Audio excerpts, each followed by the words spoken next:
जी हाँ मित्रों, आज हम रा के प्रयोग के बारे में चर्चा करेंगे।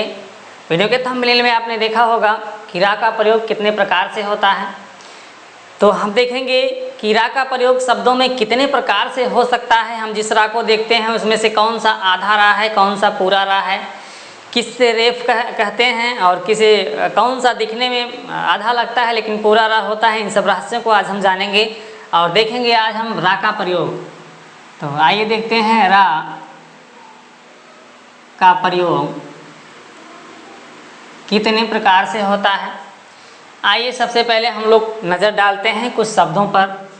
जैसे एक शब्द है आपका वर्क, या फिर एक शब्द और आपका है फर्क। एक शब्द और आपका है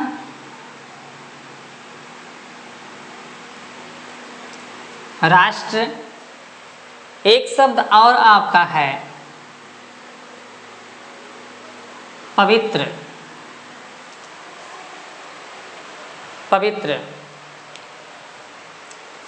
तो इतने प्रकारों को हम लोग देखते हैं। इसमें से कौन रा किस प्रकार से क्यों लगाया गया है, कौन सा पूरा रा है, कौन सा आधा रा है, आइए देखते हैं सबसे पहले इसको। ये शब्द आपका वर्क है। संस्कृत में आपको पढ़ाया गया होगा एक चीज़, वर्ण विन्यास। वर्ण विन्यास में क्या किया जाता है, प्रत्येक अक्षर को अलग कर दिया जाता है। ये वाह है, इसके बारे में हमने कई बार बताया है वर्णमाला में कि जिस अक्षर के नीचे हलंत लग जाता है वह अक्षर अकेला यूनिक होता है, उसमें कोई अक्षर नहीं मिला हुआ होता है। तो वाह को हमने अलग कर लिया। यहाँ वाह के नीचे हलंत नहीं था, इसका मतलब इस वाह में छोटा आ मिला हुआ था। तो जब हमने वाह को निकाला तो यहाँ से छोटा आ बचेगा, जिसको हम अलग लिखेंगे। ये आपका वाह हो गया। इसको हमने विस्तार से बताया है इससे पहले वाले भाग में, तो जरूर देख लीजिएगा। आगे अब बात ये आती है जो रा ऊपर लगा हुआ है, ये का के ऊपर लगा हुआ है, लेकिन वास्तव में ये का के पहले है कि का के बाद में है। बहुत ही अच्छी जानकारी है मित्रों, ध्यान से इसको देखिएगा। जिस अक्षर के ऊपर ये रा लगा हुआ होता है, इस अक्षर के पहले होता है कि बाद में होता है, क्या होता है आखिर, इसको हम लोग देखेंगे। तो ध्यान से सुनिए मित्रों, जिस अक्षर के ऊपर ये रा लगा हुआ होता है वास्तव में यह रा उस अक्षर के पहले होता है। यानी का के ऊपर रा लगा हुआ है तो का के पहले होगा, वा के बाद होगा, यहाँ बीच में यहाँ होगा। तो वा को तो हमने लिख दिया, वा के बाद लिख रहे हैं क्योंकि वा के बाद ही रा है, इसलिए यहाँ हम रा को लिखेंगे। अब बात ये आती है इस रा को हम ऐसे लिखें कि ऐसे लिखें, यानी आधा रा है कि पूरा रा है। तो जान लें, ये जो है आपका आधा रा होता है, यानी शुद्ध व्यंजन का केवल रा होता है, और इसे जो है रेफ कहा जाता है, ये भी आप लोग जान लें। किसी भी अक्षर के ऊपर जो इस तरीके से रा लगता है उसको रेफ कहा जाता है। तो वा को हमने लिखा, इसके बाद इस रेफ को, का के ऊपर जो रा है ये वास्तव में केवल रा है, यानी आधा रा है, और जिस अक्षर के ऊपर लगता है उसके बाएं तरफ उसके पहले होता है, तो उसके पहले हमने लिख दिया। अब का को हम लिखते हैं, और का की बात आती है तो का के नीचे कोई हलंत नहीं है, यानी इसमें भी एक अक्षर आपका छोटा आ मिला हुआ है। इस रूप को आप ध्यान से देखें, कई बार देखें और जान लें, समझ लें कि इस प्रकार जो शब्द लिखा हुआ होता है उसमें आखिर ये ऊपर वाला रा होता कहाँ है, आधा होता है कि पूरा होता है। तो ये आधा रा है, और जिस अक्षर के ऊपर होता है उसके ठीक बाएं पहले होता है। इस बात को आप जरूर समझ लें। यह रा का पहला रूप आपने देखा। फर्क में भी आप देख लें तो फा है, फा के बाद का के ऊपर रा है तो का के पहले ही रा होगा इस तरह से, और इसके बाद का है। इस प्रकार से ये आधा रा था। संधि में जब आप संधि आगे चल के पढ़ेंगे, संधि में इसका विशेष तौर से आपको इस ऑपरेशन को करना होगा, ये बहुत ही सहायक होगा। ऊपर रखने वाला रा जिस अक्षर के ऊपर होता है उसके पहले होता है, उसके बाद बिल्कुल भी नहीं होता, जैसा कि फर्क में आपने देखा, वर्क में आपने देखा। तो ये रा का एक रूप हो गया जो कि अक्षर के ऊपर लगता है, इसका नाम रेफ है, इसको रेफ कहते हैं। आगे बढ़ते हैं और इस रा को देखते हैं। ये रा कैसा होता है, पूरा होता है कि आधा होता है, टा के पहले होता है कि टा के बाद में होता है, इसको देखते हैं। तो मित्रों ये जो है अक्षर के नीचे जो रा लगा हुआ है वास्तव में ये जो है केवल रा नहीं होता, यानी आधा रा नहीं होता है, ये पूरा रा होता है। वास्तव में ये ऐसे पूरा रा होता है। तो इस पूरे रा को हम लोग देखेंगे कि ये किसके पहले है, टा के पहले है कि टा के बाद में है। तो इसमें जो है आपका पहला अक्षर रा है, आधा खष्टि सा है, और टा है, और ये रा जिस अक्षर के नीचे लगता है उसके पहले नहीं होता, उसके बाद में होता है, उसके आगे होता है। तो टा के बाद है, टा के बाद हम रा को लिखेंगे और पूरा रा होता है। और ख़ास बात आपको जाननी इसमें यह है कि ये जिस अक्षर में लगा होता है वो अक्षर पूरा नहीं होता, वो अक्षर आधा होता है, यानी शुद्ध शुद्ध व्यंजन का अक्षर होता है, यानी टा आपका जो है आधा होगा तो इसके नीचे हलंत लग जाएगा। ये आपका राष्ट्र है, इस प्रकार से होता है। दोनों में अंतर क्या आपको मिला? दोनों में आपको अंतर मिला कि जो ऊपर लगने वाला रा होता है आधा होता है, और जिस अक्षर में लगता है उसके पहले होता है। आपने देखा का के पहले रा है, का के पहले रा है। और ये जो नीचे वाला रा है, जिस अक्षर में लग रहा होता है, ये रा तो पूरा होता है, ये रा आपका पूरा होता है, लेकिन जिस अक्षर में लगता है उसके बाद होता है। इसमें पहले होता है, इसमें बाद में होता है। इसमें जिस अक्षर में लगा हुआ होता है वो अक्षर आधा होता है, लेकिन इसमें जिस अक्षर में रा लगा हुआ होता है वो अक्षर आपका आधा होता है। इसमें पूरा होता है, इसमें आधा होता है।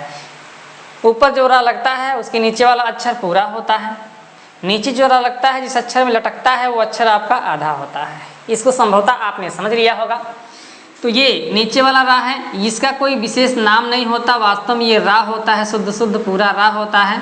बस नीचे लगाने का प्रचलन होता है कि टा के बाद अगर आधा टा के बाद यानी शुद्ध व्यंजन, इस प्रकार शुद्ध व्यंजन यानी आधा टा के बाद अगर पूरा रा आता है तो दोनों आपस में सम्मिलित हो जाते हैं और टा के नीचे ये पूरा रा आकर के इस प्रकार से लग जाता है। इसको आप ध्यान देंगे। एक बार पुनः देखें, जब भी कुछ लिखते समय किसी शब्द में एक आधा टा आए और उसके बाद एक पूरा रा आ जाए तो दोनों आपस में मिल जाते हैं और टा के नीचे ये पूरा रा इस तरह से आकर के लटक जाता है।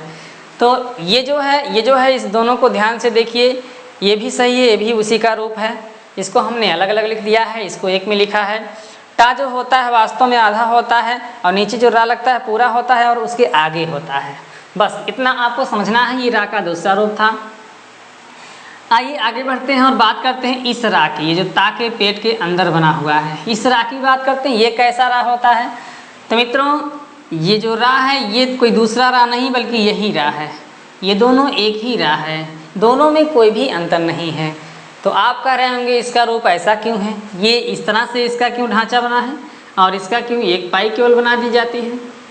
तो मित्रों ध्यान से गौर से बात को सुनिए। जो नीचे लगने वाला रा है वास्तव में उसका रूप ये है, उसका रूप यही है। तो टा के नीचे लगाना हुआ तो इस तरह से लगा दिया गया, लेकिन जब ता में लगाने की बात आती है तो एक पाई यहाँ ऑलरेडी ये बनी हुई होती है, इसको बनाने की कोई आवश्यकता नहीं होती, ये बनी बनाई होती है ता में, और यहाँ से केवल हम एक पाई खींच देते हैं तो ये इसका रूप जो है वो बन जाता है इस तरह से। इसीलिए ता में केवल एक पाई लगती है, वही रा है, कोई दूसरा रा नहीं है। इसके स्वरूप में थोड़ा सा बदलाव आया है, इतना ही हमको करना होता है क्योंकि इधर की पाई ऑटोमेटिक पहले से ही बनी हुई होती है। तो इसमें आइए देखते हैं कि ता के बाद रा है कि ता के पहले रा है। तो अभी आपने इसमें सीखा कि जिस अक्षर में ये रा नीचे लगा हुआ, ऊपर वाला नहीं बल्कि नीचे वाला ये रा लगा हुआ होता है, वास्तव में उसके बाद होता है, यानी ये ता के बाद है रा, इसके पहले ता है। अब बात ये आती है, इसमें समझना आपको बहुत ही आवश्यक है। ता आपको यहाँ पूरा दिखाई दे रहा होगा, लेकिन वास्तव में ये ता पूरा नहीं होता है, केवल व्यंजन का ता होता है, यानी आधा ता होता है। इसका रूप कुल मिला के इस प्रकार से होगा आपका आधा ता और पूरा रा। तो पवित्र को जब हम देखते हैं तो पवित्र में पा वी आधा ता और पूरा रा इस तरह से है। इस तरह से कभी लिखा नहीं जाता है, कभी आपने लिखा हुआ ऐसा देखा नहीं होगा। क्यों? क्योंकि जैसे टा के आधा टा के बाद रा आता है, दोनों आपस में मिल जाते हैं, उसी प्रकार आधा ता के बाद भी अगर पूरा रा आता है तो दोनों आपस में मिल जाते हैं। ये एक पाई खींची जाती है क्योंकि इसके इधर की पाई अब पहले से बनी हुई होती है, तो इस तरह से ता और रा आपस में मिल जाते हैं। तो ये रा के कुछ प्रयोग थे जिसको हमने इस वीडियो में सीखा कि रा के भिन्न भिन्न कितने प्रकार के रूप हैं, कितने प्रकार के इसके रूप हो सकते हैं। तो इसमें सबसे पहला रूप हमने यहाँ पढ़ा जिसको रेफ कहा जाता है, फिर यहाँ पढ़ा जिसमें इस तरह से आकृति बनती है, और यहाँ भी पढ़ा हमने जिसमें दूसरे प्रकार की आकृति बनती है। तो इस वीडियो में हमने रा के प्रयोग को जाना, और मिलते हैं अगले वीडियो में और वर्णमाला के कुछ खास बातों को और सीखते हैं और जानते हैं। इस वीडियो में इतना ही। साथ ही साथ चैनल पर अगर आप नए हैं तो चैनल को सब्सक्राइब जरूर कर दीजिएगा, अपने इस भाई को सपोर्ट करिएगा, और बगल में बने हुए बेल आइकन को जरूर प्रेस कर दीजिएगा, और हो सके तो अपने 10 मित्रों में शेयर जरूर करिएगा। तो मिलते हैं अगली वीडियो में। इस वीडियो में बस इतना ही। धन्यवाद।